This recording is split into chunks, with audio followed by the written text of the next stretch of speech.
Welcome to the Sundays with Wendy podcast, Margaret niece. I'm so excited to have you here today. Thank you. I just have to share a little background. This is the first time we've actually talked one on one, but I started reading Bill's book, The Energy Cure, back when I was going through my radiation, which is anybody who's had radiation, you know that is a very long, boring period of time. And mine was 5.5 weeks. So, yeah. So I was reading, but it really changed the way I was approaching my treatment in a really positive way. And it was my therapist actually who recommended the book. And in the online workshops that I started attending soon after that. And I started doing the cycling, and it is part of my daily routine. So I'm just very grateful for the work that you and Bill have done over the years. Thank you. Yeah. Bill was a great person. I wish I had known about him and his work earlier because I would have been able to meet him in person. But can you share a little bit about Bill? Sure. I was going to say you found it at the right time, and that's really what mattered. A little bit about Bill. Well, I could start by saying he was the love of my life. I could say that he was one of the most curious people I've ever met and one of the most courageous people I've ever met. He came into working on what became known as the Bengston energy healing method. Geez, it was 1970s, 1971, 72 through, I'm guessing 76 is when it all started. And, the story of all that's in the energy cure of how he came to it and so on and so forth. But basically, he developed a technique, or helped develop it in the beginning, and then it's morphed and changed over the years. And it's a technique that he wasn't satisfied just healing people. He took it into the lab. And I think that's the biggest distinction about his work versus other people who are healers is that he took it in the lab. He wanted to know what was happening. How does it work? Can we prove that it works under rigorous laboratory research conditions? And he did. And the model that they used was a cancer model, a mammary cancer model, straight off the shelf, so to speak. Mice came from Jackson Laboratories, which is the big mouse manufacturing laboratory on the East Coast. I guess I would say it that way. The reason he chose cancer was because there was so much research done on it already. They knew that if they injected a certain strain of mouse with a certain amount of cancer cells, that the lifespan in thousands and thousands and thousands of experiments was 27 days. That's the maximum they would live. Regardless of what they tried, regardless of what the research was, they had a pretty clear lifespan of a certain number of days. And so that's why he used a cancer model. And he, over the course of 40 plus some years, showed that you can cure cancer in mice using hands-on healing, this technique that he taught. And he wasn't the only one who participated in the research. He taught, or so he thought he taught, other people to learn the method and to do the research, to be part of the research process. So it's pretty astounding research, actually. And then in his later years, he morphed from doing that, and I use the word morph kind of loosely because what he felt was we've shown that this works. Mm-hmm. We've shown that it works. How much more research do we have to do? How many more experiments do we have to do to actually make people pay attention, to prove that it works? And he said, so it works. What do we do with it? What do we do with it? And if we really wanted to reach millions and millions of people who actually need help, you couldn't do it one person, one-on-one. You just can't do it. No matter how many people you teach, no matter how many people they teach, no matter how many people everybody treats, it's an endless supply of people who need help. Mm-hmm. So he decided to work on storing healing and scaling healing. So storing healing, we knew could be done in water and with cotton.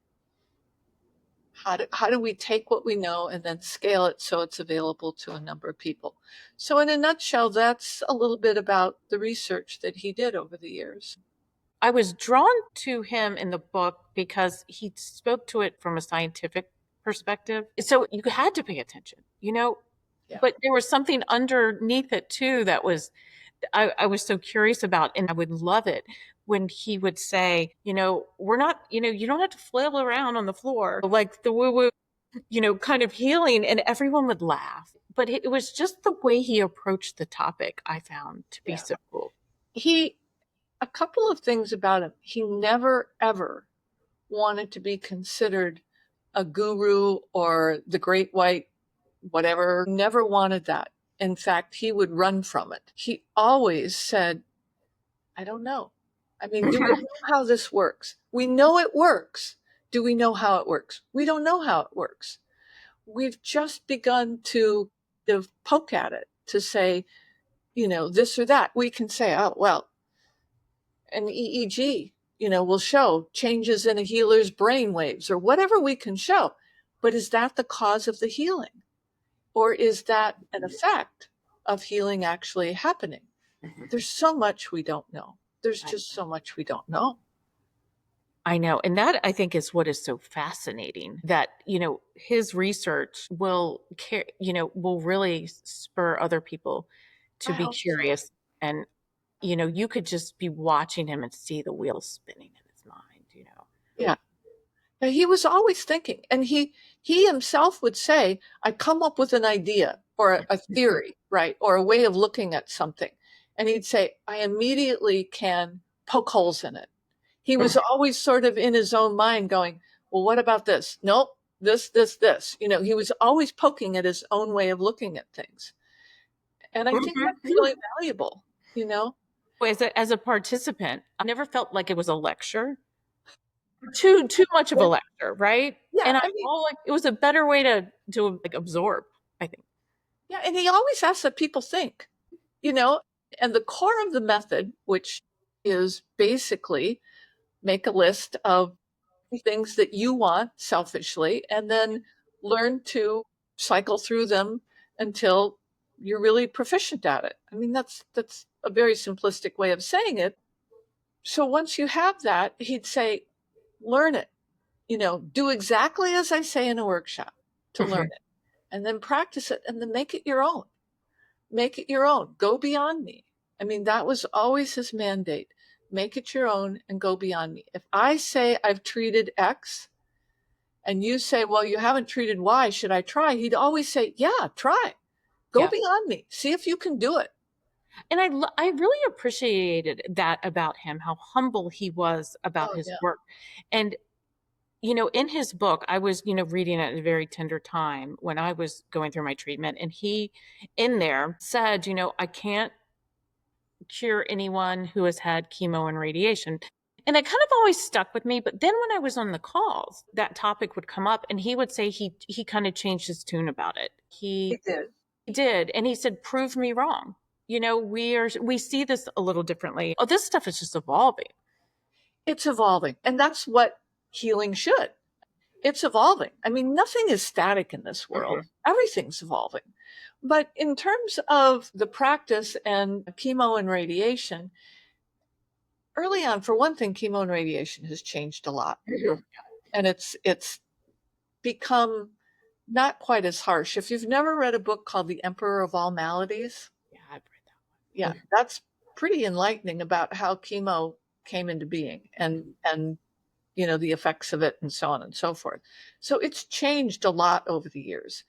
And so chemo's changed, radiation has changed, but in addition to that, two of the people who took Bill's workshops went ahead and said, well, I can treat somebody with chemo, I can treat somebody with radiation, and they've been successful. one. And so that caused Bill to say, first of all, whoa, you've gone beyond me. And second of all, to say, keep going. We don't know if once one person can do it, is if something gets altered and then other people can come behind and come through. Now, all of that said, I will say that in my own experience treating people with chemotherapy, I can't say I've treated as many people with radiation as I have with chemo. But there is a sense, especially depending upon the type of cancer and the the type of chemo that they're getting, that sometimes it feels like you're treating the effects of the chemotherapy rather than getting to the core.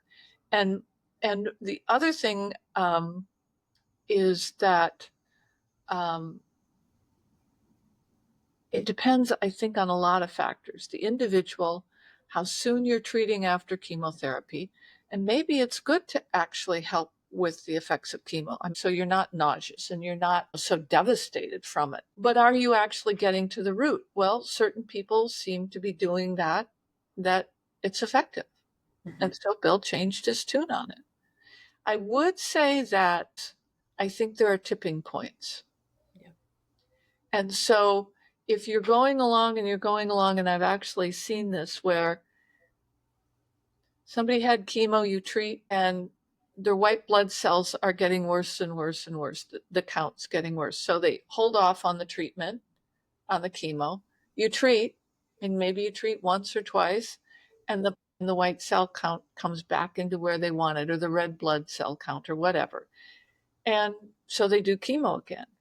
And there's this kind of yo yo, and there's a tendency, at least there used to be, among certain doctors to say, let's give as much as we can. And I think there are tipping points in certain individuals where their body has had enough, I'll just call it stress, from whatever it is, chemo, radiation, I don't know, maybe herbs, who knows. It's harder and harder and harder for the body to recover. I think there are some tipping points. But other than that, I would say I think chemo and radiation you can treat with it today, and I think it works. Hmm. I didn't know about the cycling during my chemo per se, Mm, but during my radiation and my immunotherapy, I was cycling. So I want to talk about the cycling just a little bit more. okay. So for the audience who might not have much background or have not read the book, The Energy Cure. So for example, like I have my list of 20 and things that I want or desire. But I've probably taken, when I first started, half of that list I've already cycled off, at least.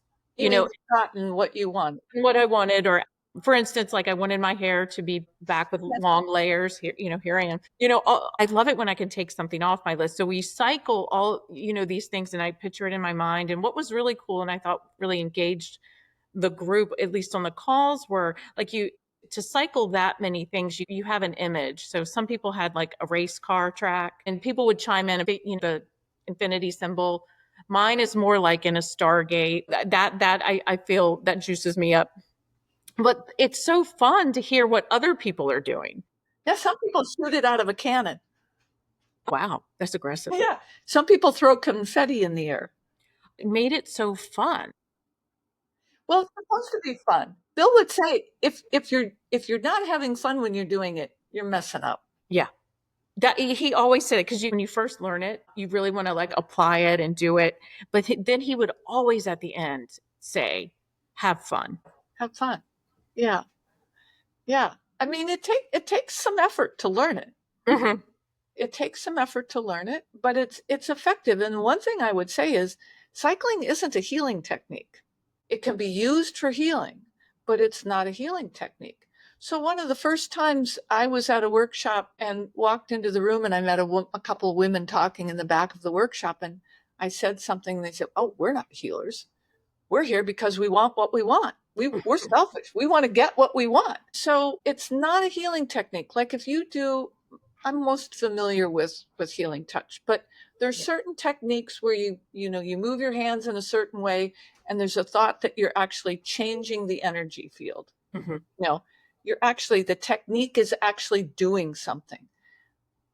With cycling, it's more like you cycle and you get out of the way, and Hmm. whatever needs to come through you for the person that you're working on comes through you. You're not doing anything. Hmm. And in that respect, it's not really a quote unquote healing technique. The technique isn't doing anything. It's actually helping you get out of the way in a sense.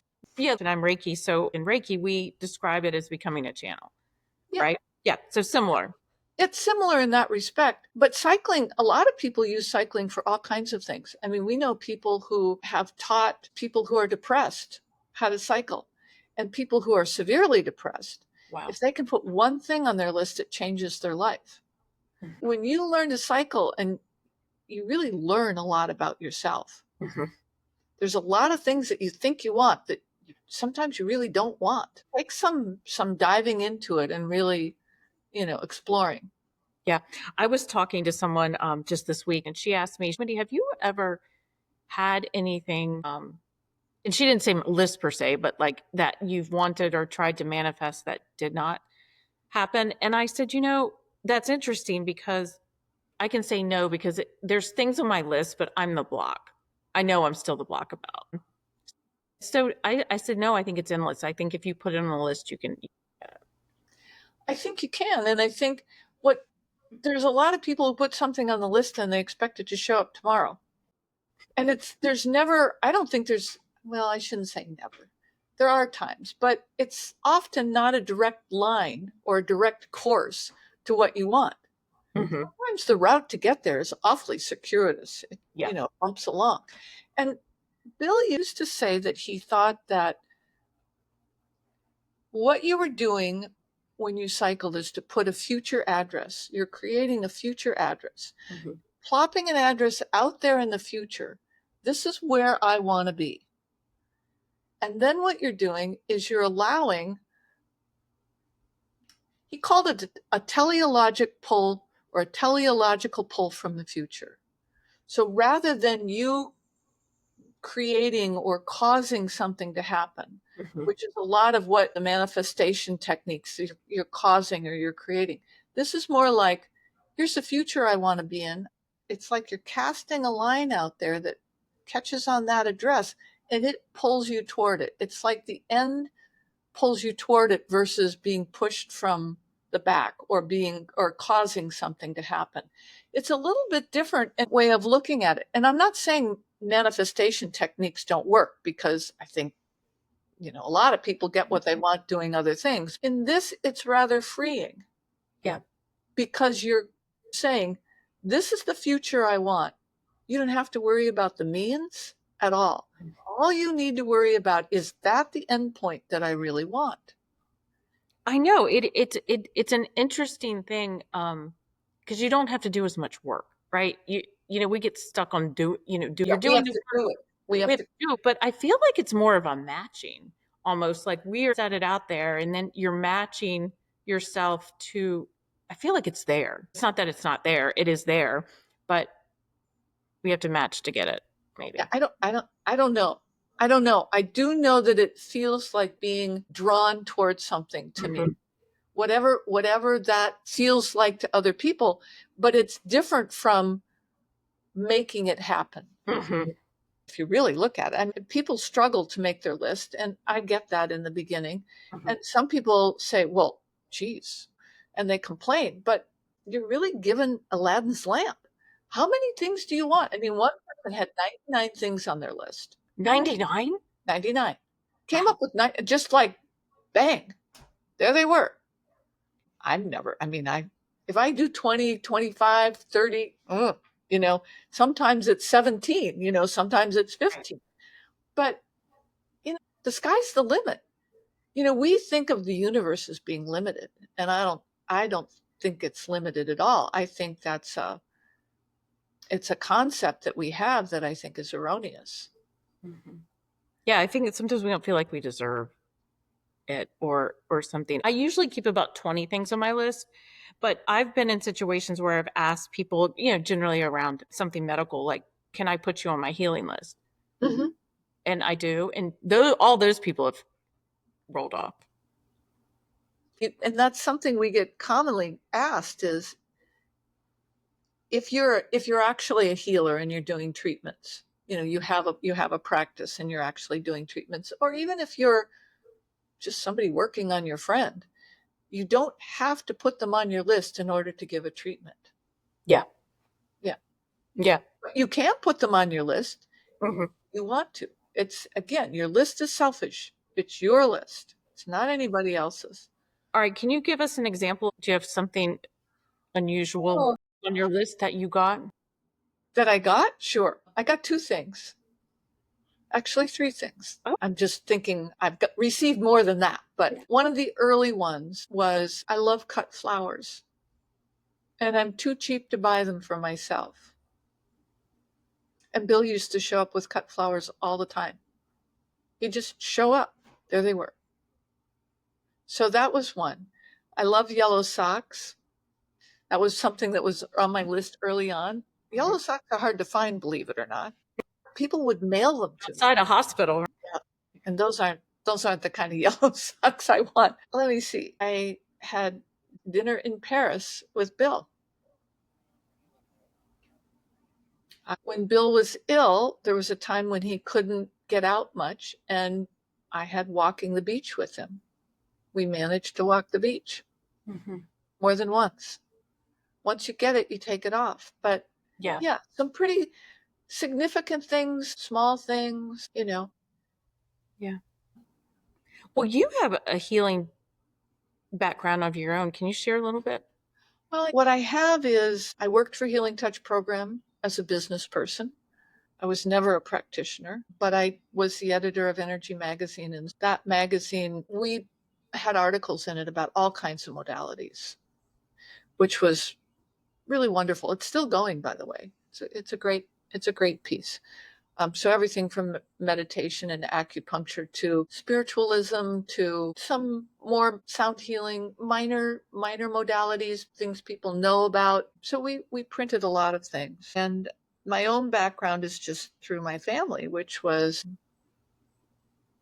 I grew up with organic gardening and I grew up with a belief in alternative practices. And we went to the chiropractor when I was a child and we saw, you know, we used herbs, we used food, we used nutrition, we used that kind of thing. And then I worked for a dental practice that was holistic for a number of years, Mhm. where we used cranial sacral work and we used homeopathy and we used things that in the day we shouldn't have used, but they help people. Yeah. Yeah.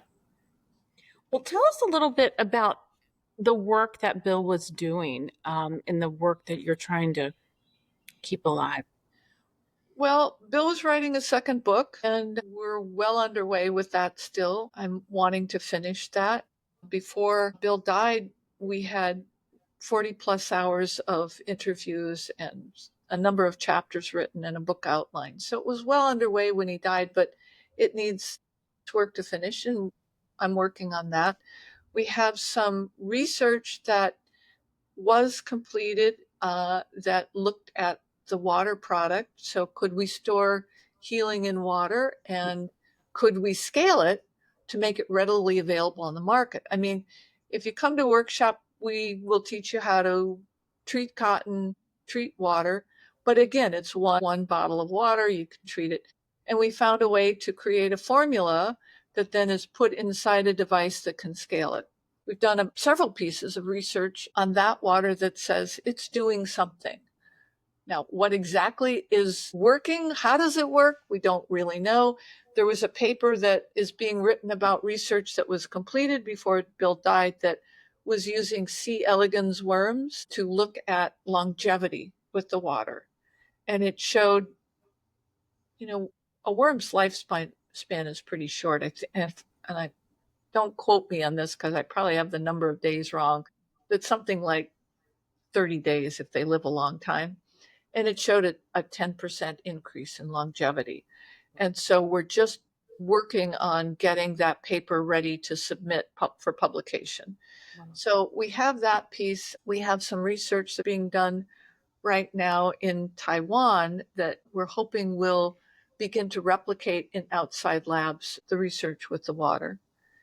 So there's a number of things that are still in the works. And if someone comes along that is interested in replicating the water or the research with the recording or something, then I'd like to encourage them to do that and help them get the information that they need so they can actually replicate.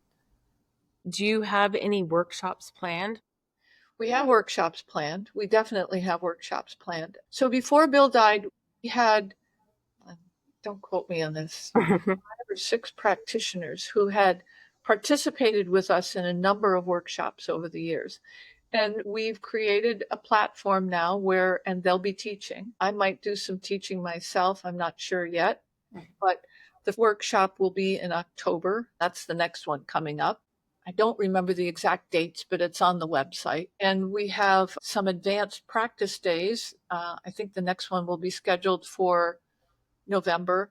And then we have a schedule for the first part of next year, for the first quarter. And we haven't announced it yet, but I'm hoping a workshop in January and one in March and probably one in June. I would like to see us do a couple of live workshops next year. We'll see if we can pull that off. That would be awesome. Yeah. Hmm. Yeah. So, yes. So the workshops will continue.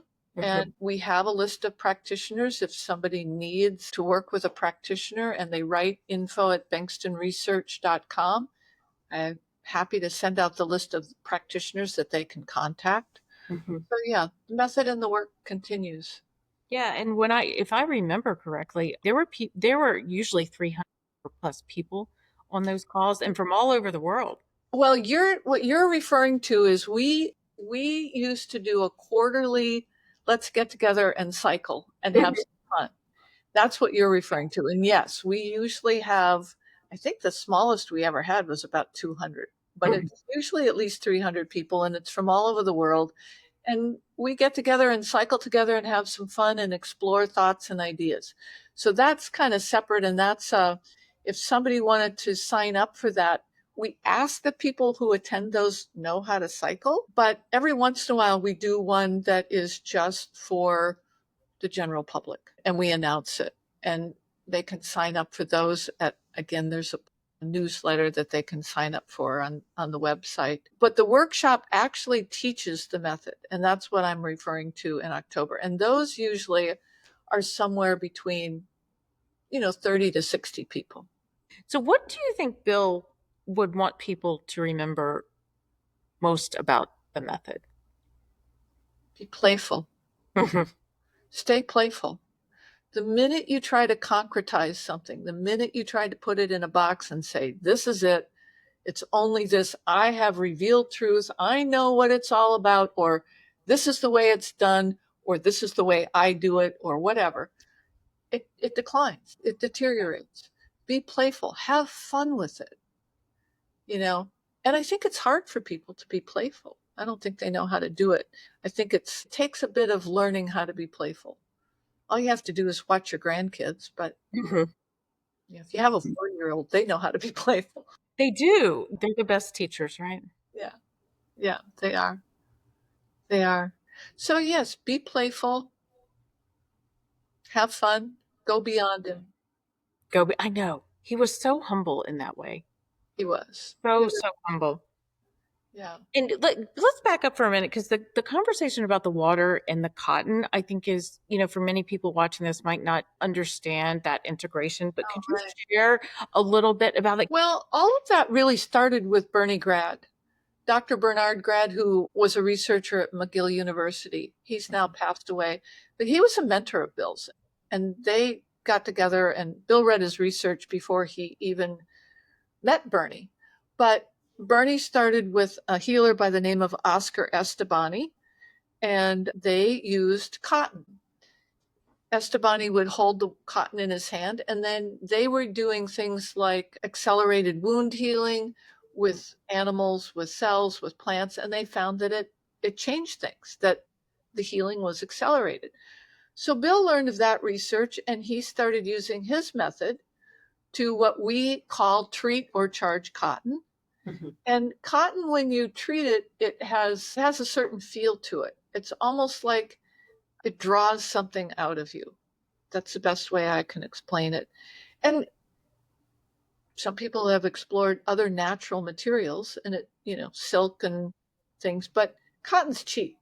It's Mhm. easy to get natural cotton. And what you do is, so you treat it, it seems to hold the healing, for lack of a better way to say it, and then you can cut it into a piece and apply it. So you can apply it to a bad knee, you can apply it to, you fall down and skinned your elbow, you can apply it to, I have breast cancer, And a lot of practitioners use it as a method of treating between official treatments. So they might do a distance treatment and then send out cotton and say, well, you're only doing a treatment once a week with me. In between, use cotton. Yeah. That's so interesting. So the practitioner would hold the cotton and or we'll talk about water too, and you cycle Oh, you're and always cycling. you're cycling, cycle. And I mean it holds it and you can mail it to friends and family Yeah, and just don't ship it to Germany. They block it. oh We've really? had terrible response getting things through customs at Germany. It's awful. But Oh, yes, we've shipped it all over the world. You're absolutely right. We've taken it through airport, you know, scanners. It works. And the one that used the smallest amount of cotton was a woman who took a workshop years and years ago in California. And she had the piece of cotton that she charged. We typically handed out pieces that are like 4 by 6 or 4 by 8, because the bigger the piece, the longer it takes to treat it or to charge it. And her mother had breast cancer. And she said she cut it into under 2 by 2 squares because that's all the cotton she had. And she treated her mom's breast cancer with the cotton, and her mom's breast cancer resolved. wow. So it seems like if you know how to do it and you can charge a bunch of cotton, it's nicer to have a big piece, but you really don't need a whole lot. And water's done the same way. You Yeah. hold it. We tend to hold it in our left hands, but you're treating it. And then I know of another person who took a workshop, and he had leukemia when he took the workshop. And Bill offered to treat him, and he said, no, I can do it myself. He said, I'm going to treat water. And so he went home and treated water, and he fixed his own leukemia doing that. Cool. So there's all kinds of anecdotal information out there. Hmm. I like to charge water on an airplane because it gives you something to do. I mean, they're going to hand you a Yeah, bottle of water, and you're kind of bored or whatever. So yeah. I just charge the water. And I it seemed like I started doing it because I was flying to New York to get my scan. So I would always charge it on the plane and then drink it before the scan. Well, and I used to, when I traveled a lot, I used to get a bottle of water in the airport and treat it and drink it because I didn't want to get sick. Like on the plane or in the Yeah, airport. and I mean, is it a good preventative? I don't know, but that's what I've done. I mean, how are you going to prove that it prevented something? If it prevented it, you don't have it. But it felt good to me to do it.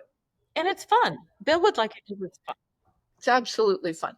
And one thing I really want to say is that this method is good for so many things other than cancer. Research was done on cancer because of the model, as I said before. It's a cut and dried sort of model. But treated bad knees, hamstrings, people coming out of surgery. I mean, the anecdotal pieces from people who've been treated by practitioners goes everywhere from um, the most mundane thing to really serious illness. Hmm. We haven't been so successful with things like ALS or Parkinson's. Yeah. We really haven't been successful with things like that. But a lot of other conditions, we have Alzheimer's, Hmm. seems to have we seem to have an effect on Alzheimer's. Wow. Um, you know, there was a gal who wrote us, and she was badly scratched by a feral cat. Hmm. And she took cotton and put it over some of the scratches and didn't treat some of the other scratches. And the scratches that she treated with the cotton resolved in a few days. And the other scratches, cat scratches are pretty wicked and they can Hmm. get infected. The other scratches took a couple of weeks to heal. Wow. So we writing us all the time about this kind of stuff. I answer all the email. So I'm the one who writes all the people who are writing to say, I've got this, I've got that, I've got this. I'm in really serious. I really need some help. I'm really in serious shape. So when I get the people who write and say, this happened and this resolved, or look at how I did this, that's what keeps me going, is the people who say, I've used it in whatever way. Some Mhm. people treat plants, some people treat animals. Oh. hugely successful with animals. That's the kind of thing that, it means that we're offering something to people that really helps them. Mhm. That matters, I think. At least to me, it matters. Yeah. And I like to cycle. So, I was invited because I had been to enough of the online offerings to Bill's open memorial. And, I was just honored to be there. And we were cycling, and it was a good send off, wasn't it? I was sitting in this chair in this room, and I think it was a Saturday afternoon in May. Does that sound about right? It Yeah. was a few months back. There were several things going on that day, and my phone was blowing up. I just kind of almost threw it to the side. Like, I wanted to just be here and just be present with everyone. And it really was. Yeah, it was difficult and it was wonderful. But Bill loved Dylan. Mhm. He could meet the president, he could meet the king, he could meet all those people, not phase him. He said he could never meet Dylan without being tongue tied. Dylan was his idol. We were young. Yeah. Yeah. He was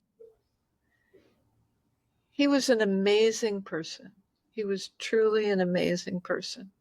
It's actually hard some days for me to believe that he's gone. I said to my brother in law the other day, I did something, and I said, it just made me realize he wasn't on a trip someplace. It made me realize he wasn't coming home. Mhm. And another friend of mine, I said, the one thing I want to put on my cycling list, the one thing I selfishly want is for him to be here. Mhm. And I think I could cycle my brains out for the rest of my life, and I don't think that that would happen. Mhm. Now, is he here in whatever one would say spirit? Do I feel him? Yes. Not the same. You can't reach out and hold her hand. Mm-mm. You lost a son. I feel like I have him in a different way. Um, but I feel very connected to him. I don't think I ever lost the connection. I had to grieve his physical presence. And I think that's very hard. But I never lost, I guess, that tether. I feel like it's still there. Yeah, I don't want to lose the tether. You won't. But I have to say that I still would rather have him here. Yeah. Oh, yeah. You know, you know, grief is interesting. It is. The cycling helped you in your grief? I don't know, honestly, because I do it all the time. Hmm. So I don't think I would know. Hmm. And I think, at least for me, grieving tends to come in waves, I would say. And sometimes it's really intense and sometimes it's not. Hmm. So what causes it to flow like that? I don't know. I honestly don't know. I don't know. My best friend would describe it like this, because I couldn't really describe it. She would say, like, the waves come really hard. And then the break between the waves just gets longer. And then after a while, you just can ride them better. That's what she would say. Yeah. She's probably right. There's a lot of other things that I think go along with grief. I remember, it's only been 3 months. Even to this day, I can't find some of the things I know I did right away. It's like, I don't know where I put certain things. I have Mhm. no idea. And then there's a bit of anger where it's, how could this happen and why did it happen? And those are really not the questions, even. You're just kind of angry. Mhm. And I had somebody tell me, well, that's good because the anger is energy and it gives you the energy to move on versus getting depressed. So, okay, I'll buy that. And I think it's very different for everyone. I do too. I think it's as different as, you talk about healing, which we've been talking about. Everybody's an individual. Hmm. Everybody's an individual, and healing is an art. Hmm. And I think the same thing applies to grief in that we're all individuals. We're all going to deal with it differently. The wisest thing that somebody told me recently is don't follow anybody else's timeline. Go through it at your own pace. Just do what comes to you. I think they're right. I think we're all individuals. You know, will I miss him forever? probably. We had that kind of connection. I mean, when we met, it was like finding a missing piece. Something just fit. And it was pretty profound. I mean, we both had bumps in life and done things in life. And so we didn't find each other until we were on the older side of things. Well, let me ask you a question that I asked all my guests. Margaret, what does the word healing mean to you? Healing is love. Mhm. Bill always said that. I feel the same way. Healing is love. If you're a practitioner and you're offering healing, take what you need, it's love. If you're receiving healing, it's love. It's love. That's it in a nutshell for me. Well, Yeah. thank you so much for responding to my email. I wasn't sure you would. I wasn't sure I was going to either. And I remember it was so cute because you said, let me think about it. If you don't hear Yeah. back from me, poke me. And I said, okay, I'll poke you. But you came before I could poke you. Well, yeah. Bill always did all the podcasts, and I never did podcasts. So this is my first. You're my initiation into the I'm world of. honored, Margaret. I'm not one who likes to be in front of people. Hmm. I never have. And that was one of the things about getting to know Bill is gradually over the course of time, I could teach with him. Hmm. But to give you an idea, when I was in college and the professor called on me, I couldn't answer the question. Hmm. So it's been a change. I would prefer being in the background. I'm happy there, but I'm being poked by. I would actually say I'm being gently nudged by Bill. I think he might have nudged me to call you, to reach out to you, because I really don't reach out to too many guests outside of the people that I already know. Oh, and I'm trying to do more episodes this year. My goal is to do one a week. Have it on your cycling list because I said yes. When I got Joking. your email, I was like, oh my gosh. Yeah. I thank you so much for sharing a little bit about Bill and you and your life together and the work that you're doing, because I know it has the potential to help so many people. It does. And we'll see. We'll keep it alive. And when I'm gone, hopefully some other people will keep it alive. It will morph and change and it will go way beyond us. I think Bill would love that. Yeah. Yeah. Remind us again, how can we get in touch with you and learn more about the work? The website is bengstonresearch.com and the email address is info@bengstonresearch.com. All right. Well, thank you again, Margaret. Yeah, thank you. Thanks for having me.